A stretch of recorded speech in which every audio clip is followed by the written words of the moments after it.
In the city of Tulsa, you are allowed to have a maximum of 5 dogs, but this is the front yard that neighbors have to see and hear when they walk outside. They contacted us for help, so I went looking for answers and discovered that a solution isn't as easy as it may seem.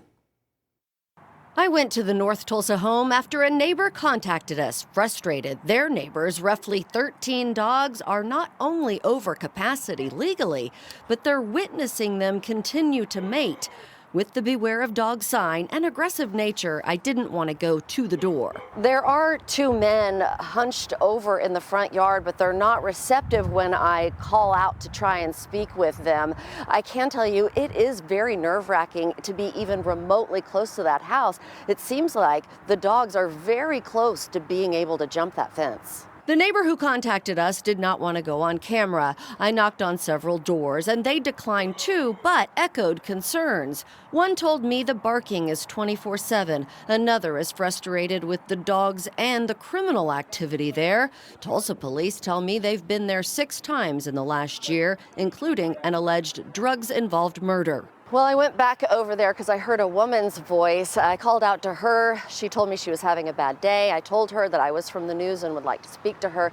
She said, "I don't care." I emailed the city of Tulsa, who told me they are aware of the property. They were cited for not sterilizing the dogs back in August and say they've been working with them to get the dogs spayed and neutered.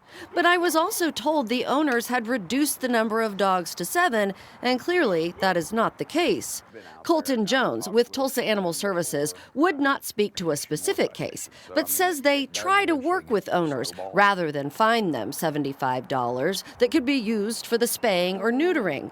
And simply taking the pets away, there are requirements to do that. There has to be an issue with treatment or inhumane treatment of the animals before city ordinance allows us to step in and remove pets. Voluntarily surrendering is an option, but thousands of dogs are euthanized at the shelter every year. Our capacity is no secret. We do have capacity issues, and so that puts us in a position of having to make those hard decisions. The answers don't offer much hope for the neighbors, tired of watching what they consider a massive dog breeding operation right in their front yard. Well, later this afternoon, I was able to contact the homeowner by phone. He said he didn't sterilize the animals because it's too costly. While the city said the owners were not interested in surrendering the animals, he told me they were open to getting help from the city or a rescue organization.